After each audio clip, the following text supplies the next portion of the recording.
मित्रांनो नमस्कार. या व्हिडिओमध्ये आपण सामाजिक शास्त्र या घटकांतर्गत इतिहासामधील आधुनिक कालखंडामध्ये ज्या काही महत्त्वाच्या घटना घडल्या त्यांच्या सनावळ्या पाहणार आहोत. कारण परीक्षेमध्ये त्यावरती हमखास प्रश्न विचारलेला असतो. तर त्यामुळे आपण आता ती घटना आणि कोणत्या वर्षी ती घडली आपण त्याची माहिती घेऊयात. आधुनिक कालखंडामध्ये या ठिकाणी 1707च्या पुढील विचार केलेला आहे. तर पेशवाईचा उदय 1713 मध्ये झाला. प्लासीची लढाई यावर प्रश्न हमखास विचारला जातो. 23 जून 1757 डेट लक्षात घ्या. प्लासीची लढाई 23 जून 1757. वांदिवॉशची लढाई. प्लासीची लढाई नेहमी विचारली जाते त्यामुळे वांदिवॉशची लढाई याची माहिती आपल्याला असली पाहिजे. तर ती झाली 22 जानेवारी 1760 रोजी. प्लासीची लढाई झाली 23 जून 1757 रोजी. वांदिवॉशची लढाई झाली 22 जानेवारी 1760 रोजी. तर दुसरा प्रश्न असा आहे की मग ही प्लासीची लढाई 1757 मध्ये कोणा दरम्यान झाली होती? तर इंग्रज व सिराजउद्दौला दरम्यान झाली होती आणि या लढाईमध्ये इंग्रज विजयी झालेले होते. आपण काय म्हणतो की प्लासीच्या लढाईनी भारतात इंग्रजी सत्तेचा पाया घातला गेला किंवा पाया रोवला गेला. तर लक्षात ठेवा प्लासीची लढाई महत्त्वाचं आहे. 1757 इंग्रज व सिराजउद्दौला दरम्यान इंग्रज विजयी झालेले आहेत आणि भारतात इंग्रजी सत्तेचा पाया घातला गेला प्लासीच्या लढाईमुळे. वांदिवॉशची लढाई 22 जानेवारी 1760 रोजी झालेली आहे. 3 वर्षानंतर असं लक्षात ठेवू आपण इंग्रज व फ्रेंच यांच्या दरम्यान झालेली. इंग्रज आणि फ्रेंच यांच्या दरम्यान ही लढाई झालेली आहे. यामध्ये देखील इंग्रज विजयी झालेले आहेत. त्यानंतर आहे पानिपतची तिसरी लढाई. पानिपतची तिसरी लढाई जी होती ती 14 जानेवारी 1761 रोजी झालेली आहे. लक्षात घ्या 1761 लक्षात ठेवा. 1760 मध्ये वांदिवॉशची, 1757 मध्ये प्लासीची, 1760 मध्ये वांदिवॉशची. त्यानंतर एका वर्षानंतर 1761 मध्ये पानिपतची तिसरी लढाई झाली. ही लढाई कोणादरम्यान झाली? अहमद शाह अब्दाली आणि मराठी सत्ता. अहमद शाह अब्दाली आणि मराठी सत्ता यांच्या दरम्यान ही लढाई झाली. यामध्ये अब्दाली विजयी झाला होता. पानिपतची पहिली लढाई कोणामध्ये झाली होती? तर लक्षात ठेवा पानिपतची पहिली लढाई 1526 मध्ये बाबर व इब्राहिम लोदी यांच्या दरम्यान झाली होती. त्यामध्ये बाबर विजयी झाला होता. त्यानंतर पानिपतची दुसरी लढाईचा जर आपण विचार केला तर ती 1556 मध्ये झाली होती. 1556 मध्ये अकबर आणि हेमू दरम्यान झाली होती आणि यामध्ये अकबराचा विजय झाला होता. लक्षात आलं. पानिपतची पहिली लढाई होती 1526 मध्ये. ती झाली होती कोणादरम्यान? तर बाबर व इब्राहिम लोदी दरम्यान बाबर विजय. पानिपतची दुसरी लढाई झाली होती 1556 मध्ये अकबर व हेमू दरम्यान. अकबर विजयी झाला होता. पानिपतची तिसरी लढाई झाली होती अहमद शाह अब्दाली व मराठी सत्ता यांच्या दरम्यान आणि याच्यामध्ये अब्दाली विजयी झाला होता. त्यानंतर बक्सारची लढाई 22 ऑक्टोबर 1764 रोजी झाली होती. या बक्सारच्या लढाईचा जर विचार केला तर ही जी लढाई आहे बक्सारची लढाई ती इंग्रज आणि त्याच्या विरुद्ध शुजाउद्दौला, मीर कासिम व शाह आलम द्वितीय यांच्या संयुक्त सैन्यादरम्यान ही झाली होती. इंग्रज विजयी झाले होते आणि या लढाईमुळे काय झालं होतं? बक्सारच्या लढाईमुळे तर बंगालवरती इंग्रजांची पूर्ण सत्ता किंवा एक हाती सत्ता स्थापन झाली होती या बक्सारच्या लढाईमुळे. हे लक्षात ठेवा. त्यानंतर मग बंगालमधील दुहेरी राज्यव्यवस्थेचा जर आपण विचार केला तर ती 1764 मध्ये आहे. त्यानंतर बंगालमध्ये इंग्रजांची सत्ता 1772 मध्ये स्थापन झालेली आहे. तर ही दुहेरी राज्यव्यवस्था कोणी सुरू केली होती? तर लॉर्ड क्लाइव्ह यांनी सुरू केली होती. तिला आपण काय म्हणतो? दुहेरी राज्यव्यवस्था. तर याचा अर्थ काय होतो की कंपनीने दिवाणी, कर वसुली व न्यायदान अधिकार नवाबाकडे ठेवला व व्यापार, सैन्य, परराष्ट्र व्यवहार आणि खजिना इत्यादी महत्त्वाची जी काही कार्य होती ती कंपनीने स्वतःकडे ठेवली. अशा प्रकारे नवाब आणि कंपनीमध्ये सत्ता विभागली गेली. त्यानंतर 1772 मध्ये बंगालमध्ये इंग्रजांची सत्ता स्थापन झाली. त्यानंतर श्रीरंगपट्टणमचा तह 1792 मध्ये झाला. कायमधारा पद्धती 1793 मध्ये सुरू झाली. आता हा श्रीरंगपट्टणमचा जो तह होता तो म्हैसूरचे जे राज्य होतं आणि British east India company, Maratha साम्राज्य व हैदराबादचा निजाम यांच्या दरम्यान 1792 मध्ये झाला होता. या युद्धामध्ये टिपू सुलतानचा पराभव झाला होता इंग्रजाविरुद्ध आणि त्यानंतर मग हा तह झालेला होता. आणि ही जी कायमधारा पद्धती होती ती लॉर्ड कॉर्नवालिस याने सुरू केली होती बंगालमध्ये सर्वप्रथम. आणि ही पद्धत कशाशी संबंधित होती? तर जमीन महसूल गोळा करण्यासाठी सुरू केलेली पद्धत होती. हे लक्षात ठेवा. हा वसईचा जो तह होता तो 1802 मध्ये झाला. हा 1802 मध्ये कोणादरम्यान झाला होता? ईस्ट इंडिया कंपनी आणि बाजीराव पेशवा जो दुसरा होता त्यावेळेस गादीवर, तर त्यांच्या दरम्यान हा तह झालेला होता. या तहामुळे इंग्रजांचा निर्णायक विजय झाला आणि ईस्ट इंडिया कंपनीचं वर्चस्व निर्माण झालं. मराठी सत्तेचं पतन झालं त्या ठिकाणी. ही जी तैनाती फौजेची योजना होती लॉर्ड वेलस्लीनी लादलेली, ती या दुसऱ्या बाजीरावनी या तहाद्वारे स्वीकारली आणि त्याला मग पेशवा म्हणून त्यावेळेस मग मान्यता दिली इंग्रजांनी. त्यानंतर पेशवाईचा जो अस्तय तो 1818 मध्ये झाला. सती प्रथेवर बंदीचा कायदा 4 डिसेंबर 1829 रोजी. तर आता या सती प्रथे बंदीसंबंधी कोणता गव्हर्नर होता त्यावेळेस गव्हर्नर जनरल, तर लॉर्ड विल्यम बेंटिंग हा होता. लक्षात ठेवा. 4 डिसेंबर 1829 रोजी सती प्रथा बंदीचा कायदा केला आणि गव्हर्नर होता लॉर्ड विल्यम बेटिंग किंवा बेटिंग यानेच हा कायदा केला होता. वुडचा खलिता 1854. आता हा वुडचा खलिता कशा संबंधी होता विचारलं तर तो भारतातील शिक्षण पद्धती संबंधी जो काही इंग्रजांचा विचार होता त्याच्या संबंधीच्या तरतुदी त्यामध्ये करण्यात आलेल्या होत्या. त्यानंतर 1857 मध्ये भारतीय स्वातंत्र्याचा उठाव. त्यानंतर 1857 मध्ये मुंबई, मद्रास व कलकत्ता विद्यापीठांची स्थापना झाली. त्यानंतर 1858 मध्ये राणी व्हिक्टोरियाचा जाहीरनामा प्रसिद्ध झाला. 1857च्या पार्श्वभूमीवर, बंडाच्या किंवा उठावाच्या पार्श्वभूमीवर राणी व्हिक्टोरियाचा जाहीरनामा प्रसिद्ध झाला. भारताचे प्रशासन ब्रिटिश सरकारकडे हस्तांतरित करण्यात आलं. आतापर्यंत ईस्ट इंडिया कंपनीची सत्ता होती भारतावर. आता भारताचं प्रशासन जे होतं ते राणी व्हिक्टोरियाच्या जाहीरनाम्याद्वारे हे प्रशासन ब्रिटिश सरकारकडे हस्तांतरित करण्यात आलं. मुंबई शेअर बाजाराची स्थापना 1875. त्यानंतर देशी वृत्तपत्र कायदा 1878 मध्ये होता. हा कोणाशी संबंधित होता देशी वृत्तपत्र कायदा? तर हा देशी वृत्तपत्र कायदा लॉर्ड लिटननी संमत केला होता. काय होतं या कायद्यामध्ये? तर या कायद्याचा हेतू ब्रिटिश धोरणांवर टीका व्यक्त करण्यापासून आपले जे स्थानिक पत्रकार होते त्यांना प्रतिबंधित करण्याचा विचार होता या कायद्यामागे. या लॉर्ड लिटननी 1878 मध्ये शस्त्रास्त्र कायदा पण संमत केला होता, ज्याने भारतीयांना परवान्याशिवाय कोणत्याही प्रकारची शस्त्रे बाळगण्यास मनाई करण्यात आली होती. त्यानंतर स्थानिक स्वराज्य संस्थांचा कायदा 1882 मध्ये करण्यात आला. हा कायदा कोणी केला मग? तर लॉर्ड रिपन यांनी. त्याला आपण काय म्हणतो? भारतातील स्थानिक स्वराज्य संस्थांचा जनक म्हणून ओळखलं जातं. कोणाला? लॉर्ड रिपनला. यालाच काय दुसरं म्हटलं जातं की उदारमतवादी गव्हर्नर जनरल म्हटलं जातं. कुणाला?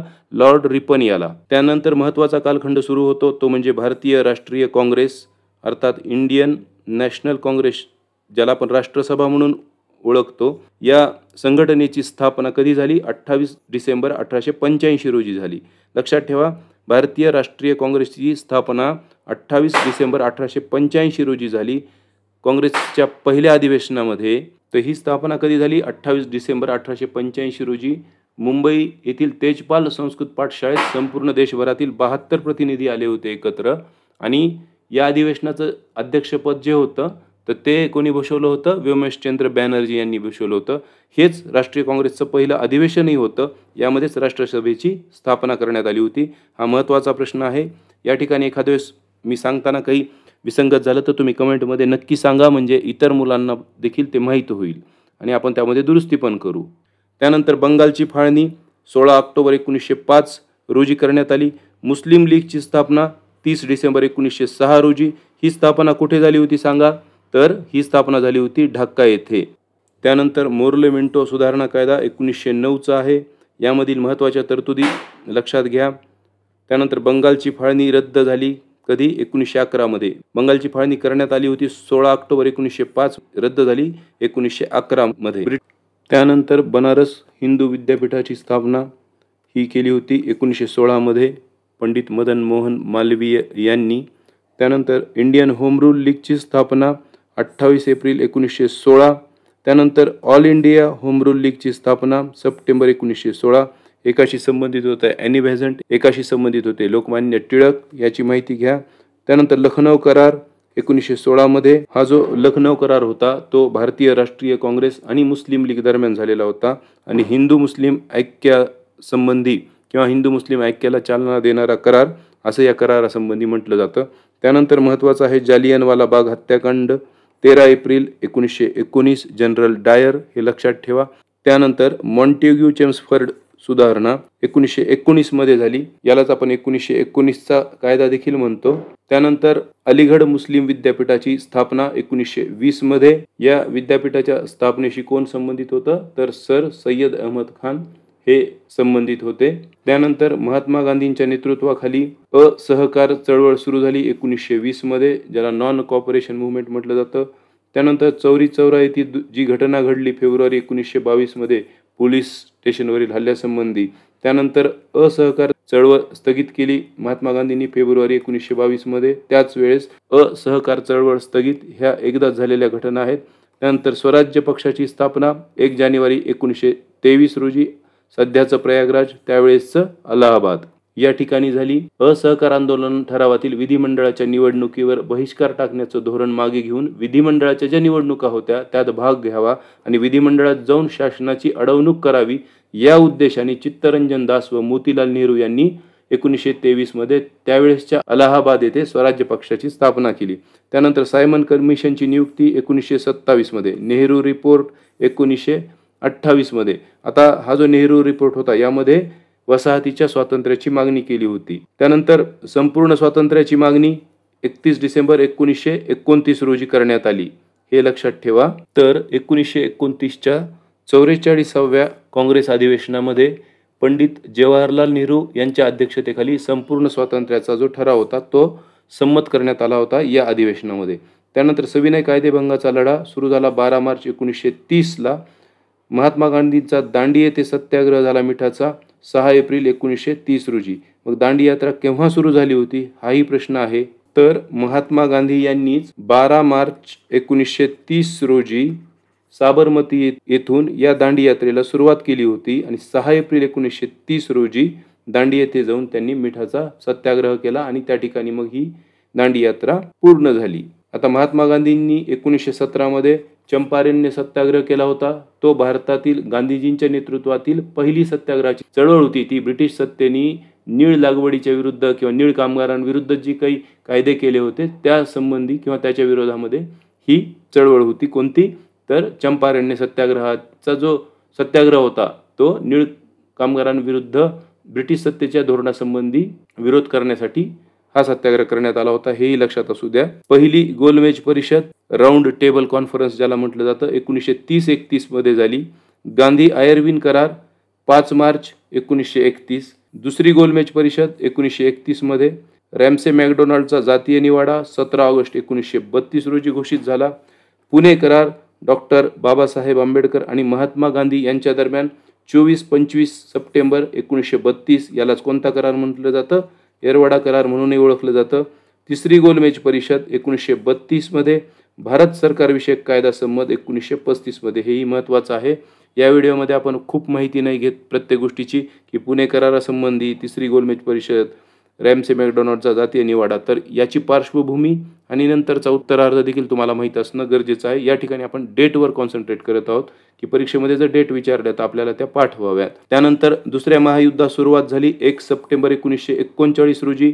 क्रिप्स मिशनची भारतास भेट 22 मार्च 1942 लक्षात ठेवा.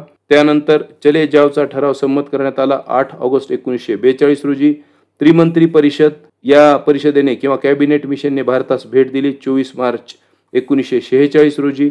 प्रत्यक्ष कृती दिन पाकिस्तानच्या मागणीसाठी मुस्लिम लीगने पाळला आणि प्रचंड हिंसाचार झाला त्यावेळेस बंगालमध्ये. तर 16 ऑगस्ट 1946 प्रत्यक्ष कृती दिन. भारतात स्वातंत्र्यप्राप्ती 15 ऑगस्ट 1947ला. काश्मीर संस्थानचे भारतात विलिनीकरण करण्यात आले 26 ऑक्टोबर 1947 रोजी. त्यानंतर हैदराबाद संस्थानचे भारतात विलिनीकरण 18 सप्टेंबर 1948 रोजी. आता या ठिकाणी पहा 17 सप्टेंबर 1948 रोजी 17 सप्टेंबर 1948 रोजी निजामाने शरणागती पत्करल्यामुळे हा दिवस मराठवाडा मुक्ती दिन म्हणून देखील ओळखला जातो. दुसऱ्या दिवशी म्हणजे 18 सप्टेंबर 1948 या दिवशी निजामाने हैदराबाद संस्थानच्या भारतातील विलिनीकरणावर काय केली तर स्वाक्षरी केली, हे लक्षात असू द्या. तर संस्थानचे भारतात विलिनीकरण कधी झाल्या 18 सप्टेंबर 1948 रोजी आणि मराठवाडा मुक्ती दिन मात्र 17 सप्टेंबर रोजी साजरा केला जातो. त्यानंतर गोवा मुक्ती झाली 19 डिसेंबर 1961 रोजी. भारत चीन युद्ध ऑक्टोबर 1962 मध्ये. भारत पाकिस्तान युद्ध सप्टेंबर 1965 मध्ये. भारत पाकिस्तान युद्ध ज्यावेळी बांगलादेशला स्वतंत्र करण्यात आलं तर ते झालं होतं डिसेंबर 1971 मध्ये. आणि भारतात आणीबाणी लागू झाली होती 26 जून 1975 रोजी आणि आत्तापर्यंत भारतात एकदाच आणीबाणी लागू झालेली आहे आणि ती कधी लागू झाली विचारलं तर लक्षात ठेवा 26 जून 1975 रोजी.